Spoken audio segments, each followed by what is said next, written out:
So we shake hands, I start white's clock, Pia opens with knight to f3, which is a strange first move for her, which is why I thought for a few seconds, but very quickly she goes back to her typical queen's pawn. I mirror her, she plays the queen's gambit, and now I channel the positive memories of the match we had in Stockholm, and I decide to play the queen's gambit declined. When you play somebody a lot, you kind of learn their styles and their tendencies, and it gets interesting picking a variation. So I play this knight bd7, queen's gambit declined. Longtime fans of the channel will remember that we had a lot of battles here. She plays bishop to g5. Again, I have many choices. I can pin her knight, which is what I go for, but I also could have played it solidly. She trades in the center. She likes these positions. This is called the Carlsbad pawn structure. Now she hesitates to push her pawn. I'm not really sure why. I think it might have to do with the fact that I can now trap her dark squared bishop. Trap in air quotes, which is why I started thinking here. You'll notice I can target her bishop with my pawn here. But this is really too much time to spend in a blitz game. Instead, I opt for this move pawn to c6. This opens up my queen, solidifies my queenside. She develops her bishop. Nothing complicated. And again, I can just very quickly castle my king here. I can probably move my knight, but I'm like, okay, let's go for her bishop. She moves it back. Now I'm just summoning the bravery to play the move g5. That's what I do. I can't quite tell if she's unhappy with the position, but I thought she might be, because during our match, I constantly went for this idea to get her dark squared bishop, despite sacrificing a little bit of development. And I started to really like these positions with black. They're very dynamic, they're imbalanced. You capture the dark squared bishop, hence my posturing here. I look enormous in this video. I don't know if that's a good or a bad thing. I'm also wearing a Warsaw Paddle Club shirt. I have a lot of good memories playing paddle over there. And so here Pia finally goes for a long think and decides to force me to take the bishop. You see the evaluation drop there? She probably should have played something a little bit more active and punished me for my misdeeds.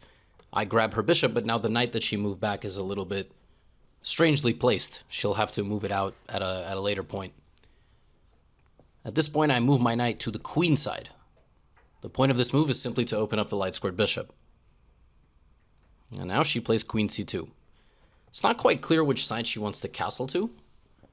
Honestly, both look pretty reasonable. I, though, would like to castle queenside to the long side, which is why I develop my bishop. And she hovers over the king. She goes long side, which is interesting because now if I also go to the long side, we will be mirroring each other. I also have the option to keep my king in the center of the board, and maybe I even have the option to start an attack now with my pawns, change my plan completely, and push my c-pawn. You'll see there on the clock, I'm down 30 seconds at this point. In this format, you have a 2-second bonus time. It's not the end of the world, but it's definitely a deficit you don't want to replicate, and I go pawn to c5 here. You see the eval pop back up for white. Computer not really blessing this move, but I also played it because I know Pia's style.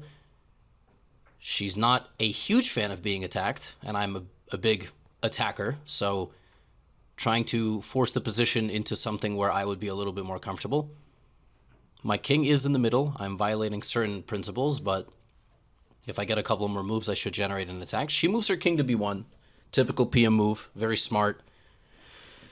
Making sure she's never going to be in trouble on the c-file. Now I can bring my rook. That's the easy move, and I do that. Because now there's a queen at the end of that c-file. Very tough position. It's not clear for white if white needs to open up with the pawns or with the knights, or do nothing and sort of wait for me to do something stupid. Now I take over on the clock. Previously I was down 30 seconds. Now she plays rook c1. Now I'm a little bit up on time, but we both have about 80 seconds to play the rest of the game, which is quite stressful because there's a lot of decisions to be made. I can maybe slide my queen forward a square. I can maybe move my knight. I can maybe prepare a queenside expansion. I can maybe play pawn to d4 in this position, which would be a crazy move, just opening things up. Now I have a minute on the clock for the rest of the game, so decision making is going to speed up. The commentary is going to speed up. And I still can't decide on a move. 50 seconds on the clock now. 40. Queen f6.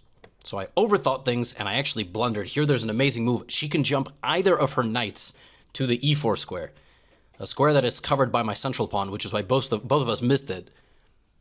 But she can jump her knight into the middle here, sacrifice it, but she would win my dark squared bishop if you can visualize that. I didn't see that move at all. I'm just attacking her pawn. Now she goes under a minute. She definitely doesn't like this move because I'm causing a disturbance in her position. Does she try to play offense, defense? Now she goes to around the same time as me, so my move was worth it. It got her to think quite a bit as well.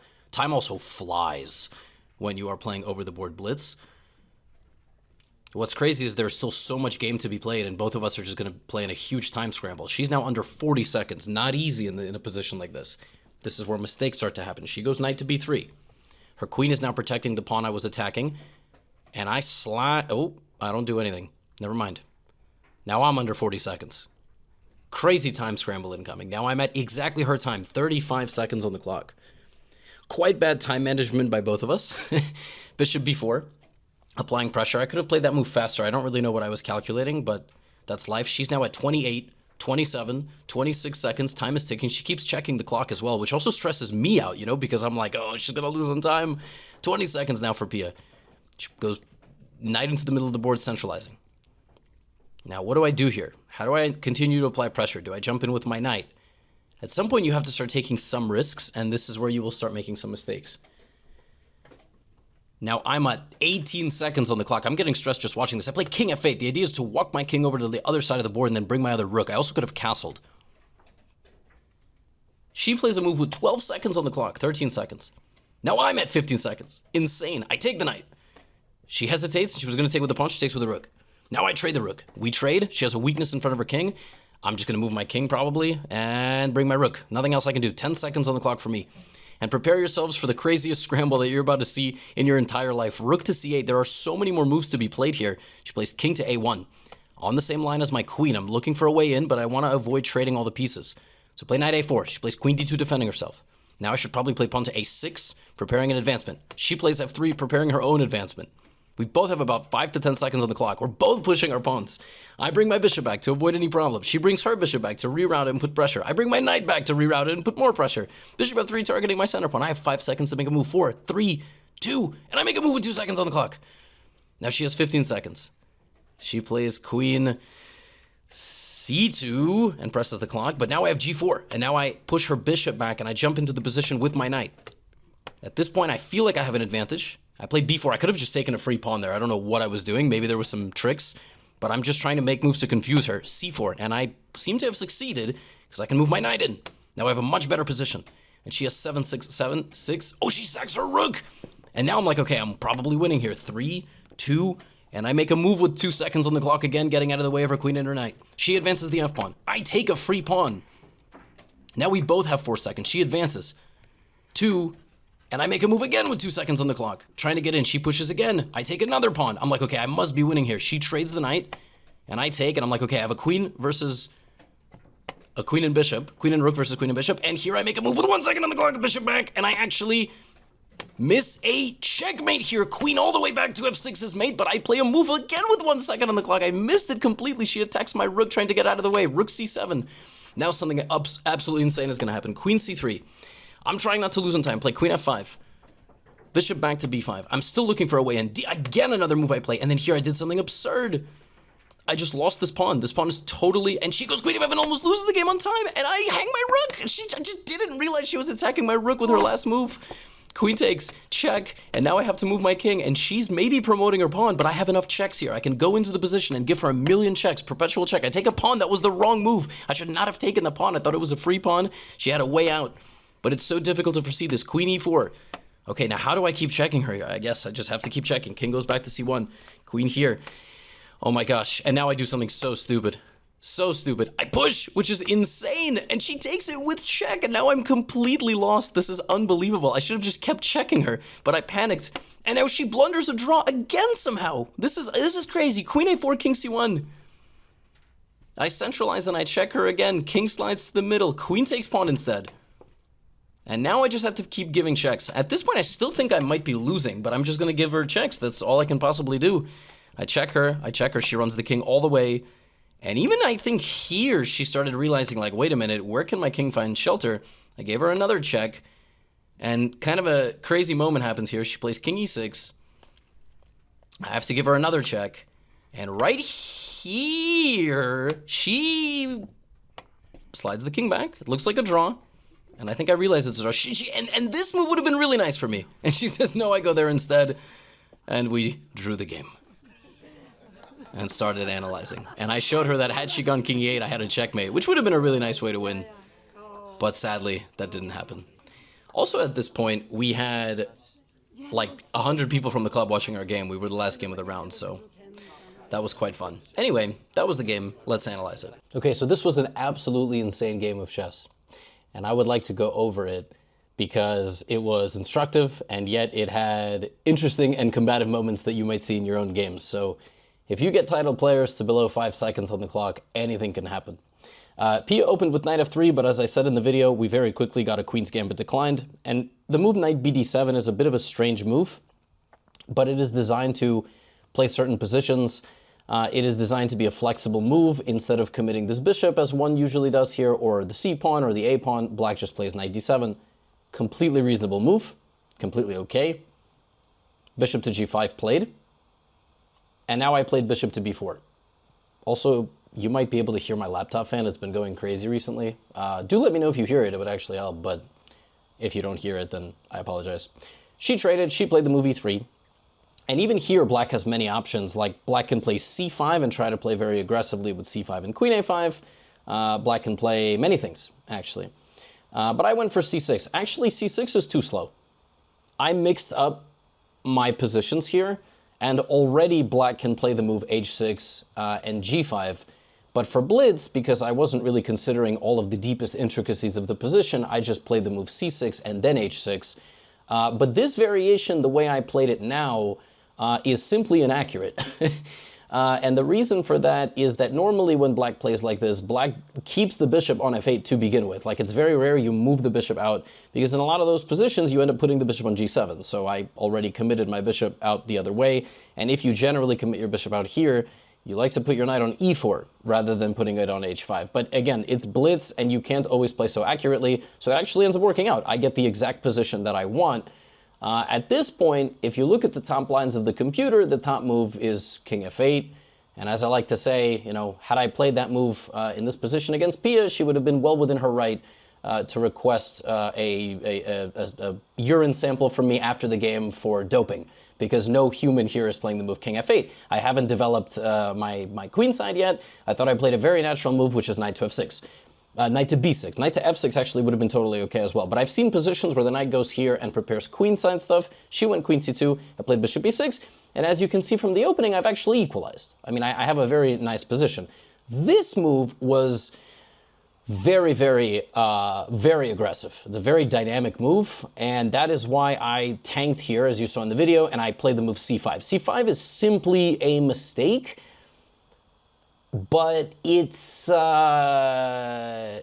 it's not simply a mistake. That's an oversimplification.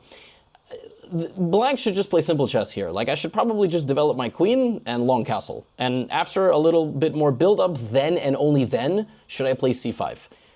If you look at the computer, it literally says queen f6, and then, like, you long castle, and then...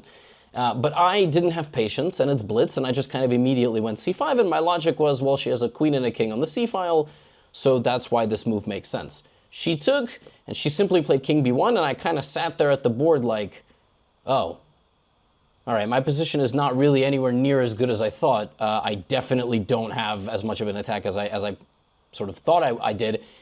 And when I play the move rook c8, you know, I'm not moving my king there anymore. Like, had I long castled first and built up a few more moves, it would have been okay. But as you can see from, you know, from the evaluation, it's still equal. It is still equal, but I'm taking more risk by leaving my king in the center of the board. Now, she goes rook c1. I played bishop queen f6 first. This is a mistake because either of her knights can now go to e4, which is just like, it's such an outlandish move. You don't even like consider this move. Maybe you do. I don't know. Maybe this move is obvious to strong grandmasters. Well, Pia is a strong grandmaster, but Maybe if we played 15 years ago and she was at her peak form, she would have played knight e4. I would have resigned in 5 moves. But I mean, I didn't see this move in the slightest, you know, because it's almost so counterintuitive to play something to that square with, you know, with the pawn standing. Had I just played bishop b4 to begin with, everything would have been fine.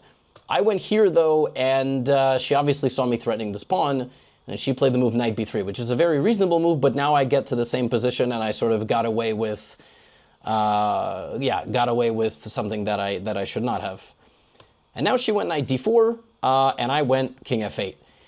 Again, by far the simple move here is just to play bishop takes knight. The reason I would like to play this move is she cannot take back with the queen. She needs to take back with the pawn, and that pawn is a weakness. That pawn also covers her queen and her rook, so it's a good trade for me because it opens up her king, it splits her pawns, it stops her queen and rook from ever being active on the c-file.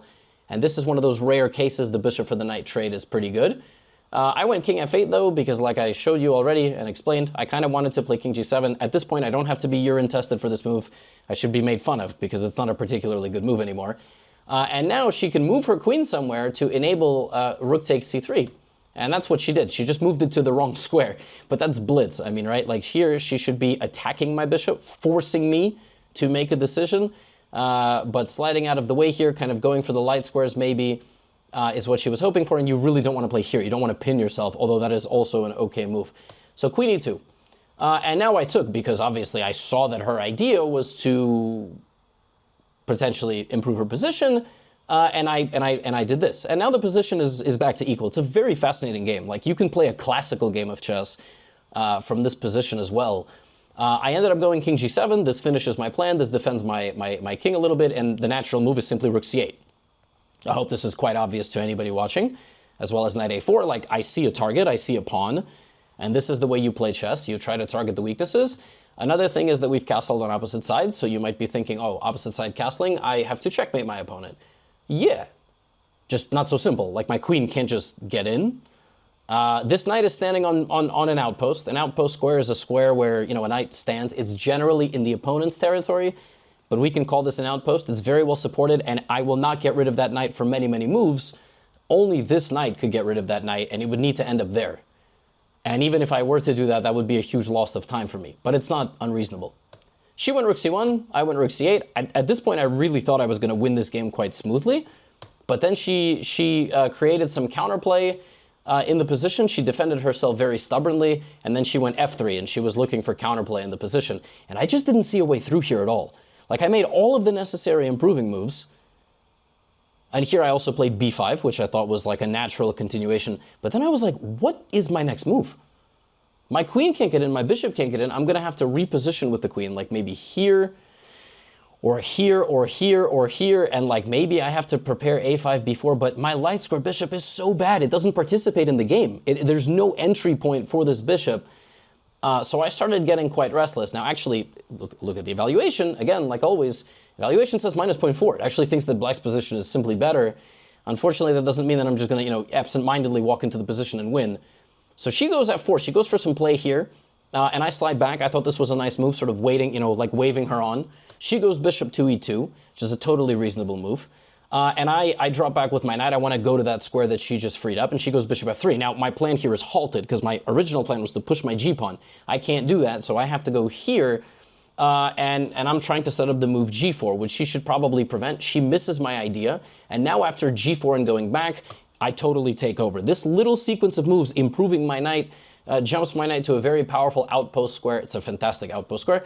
It can be removed, but I am threatening enough stuff. I'm threatening the g3 pawn and the c3 pawn. And then here, I could take this, but I saw that she was trying to set up stuff on my king. Like, I thought that if I took on g3 in this position, she can play this tricky move pawn to c4, and it's going to be bad stuff for my king incoming. And I played I played king g8, or no, actually I went b4, which is an insane move. Like, I could have just went here, and white doesn't have anything. Nothing. I'm just going to take the pawn on g3 on the next move. Instead, I went for a forcing solution, which was pawn to b4, and my logic was, well, if we trade the rook, if she takes with the pawn, and then I get my queen in, I'm going to be very happy. And in Blitz, moves like this work, because she went here and she misses that my pawn is going to just be anchored in by my knight. Now I'm not really sure she has a better practical decision than sacrificing her rook. Without a lot of time, you don't want a knight like that sort of surrounding your king, plus my next move is going to be to take the pawn and everything. So she gives it away, and now I slide back. I'm thinking I'm in the clear. This game is over. I'm simply going to win. Like, it's easy peasy from this point. She plays this. I play queen takes g3, but as you saw in the video, like, I'm losing on time, so I have to be very, very careful. She pushes all the way. Actually, the easiest is just to literally take the pawn. That pawn, not the other pawn. If I just take this pawn, I will never be in danger here because that's the only thing causing me any sort of problems. And the point is that the knight is protecting the bishop and the pawn. But it's time trouble. What do you expect? I take the pawn that looks far more obviously free, right? Because it's protected by my queen. The problem is that after knight f5, queen f5, bishop a6, I'm like, oh my god, like she's gonna queen this freaking pawn. So I better like go for some counterplay. I thought maybe she would miss this mate in one, because with 2-3 seconds on the clock, it can happen. She didn't miss it, but I'm still threatening stuff. But then I'm like, what am I threatening? Because after this move, queen c1, because I went queen here with the intention to play queen g1. And when she went here, I saw queen g1 is stopped, queen b2 is stopped, and she's going c7. And I have 3 seconds here to make a decision. What I failed to realize is that I have the backwards check. So I could have won the game had I played queen f6. And it's funny because right after the game, Alexander Bortnik, grandmaster, who was watching the game, was like, "You missed mate in 2." And I was like, "What are you talking about?" No, I didn't. Like, idiot. Like, why am I arguing with him? He's 2770 blitz or something, FIDE blitz. And I did. I just missed queen f6. Instead, I played defense. And right here, she really spooked me. Because right here, I thought she was just going to lose on time. Because I played this move d4. And I actually just thought the game was over. Because I'm attacking her bishop and I'm attacking her queen. And then she went here. And again, I had 3 seconds to make a decision. And I just had to like defend my rook. And I probably win. And I just, if you saw in the video, I just picked the queen up and dropped it on d5 before losing on time. And I hung my rook. I thought I was just losing immediately. I'm actually not losing immediately because I have perpetual check. I can just check her all the time. But this move is brain dead because she can just go here. King a3, there's no more checks. Instead of taking the pawn, I could have went queen b5. And her king is never going to escape the checks. It's left alone with my queen. My queen is simply too powerful. I took this pawn, and then for whatever reason, she went this way and landed on a checking square. If she had gone to a3, no more checks, but this is what happens. King b3, and now, oh my god, this is just so crazy what I did here. Queen c6 here, and like, okay, Gotham, what has been working for the last 5 moves? Well, what's been working is that I've been giving her checks, right? I've been giving her checks, a lot of checks. So I should continue to give her checks because probably it's going to be a draw. No, let's go here. What the This move is so stupid for so many reasons. First of all, I thought I was threatening mate. Like, I thought if she queens, I have a checkmate. The queen stomps my queen. Also, she can just take this with a check. Like, why would I not keep checking? What am I doing? She takes with check. And now it's over, but it's not so easy. She has to first go here, and then and only then does she have to go back to d8, which is very hard to understand. She did do this, and then when I went here, she now has to take this pawn, and she wins because she queens on the next move. Neither one of us saw that. Then she did this, and now somehow after all of that drama, the game ends in a draw, although right here, in this position, she almost went king e8, and I would have won with queen f7 mate, which would have been really awesome. Like, to win a game like this from the position that it was would have been an absolute miracle, but that didn't happen. And I showed her after the game, she saw the same thing. That would have been pretty epic. So a 70-move game between hopefully 2 of your favorite individuals in the world of chess. We put on quite a show. It was Gez the Elo all the way. And yeah, game review would say that this game was probably some 65% accuracy, and it would have said we had estimated ratings of who knows what. In fact, I will check. See, this game review does not know our ratings. And so sometimes when it does know your ratings, it doesn't want to insult you. We'll make a cut here. The editor will make a cut so we don't have to wait for it to load. But I'm very curious what it thinks we played at. Maybe it knows that we're titled players and it doesn't want to put us down. And so 98% and game review says we are, look at look at this, 73.7 and 76.3 is what it says. Hopefully my editor removed the camera pane here. Yeah, look at that. And estimated ratings for Pia and Gotham of 1750 and 1850. How wonderful. Hope you enjoyed, folks. Hope you enjoyed this video. Shout out to Anna Kramling for coming to Charlotte and filming there. And I know this was her video, but I did want to commentate this game because it was a lot of fun. Hopefully it was instructive. Hopefully it was entertaining. That's all I have for you today. Get out of here.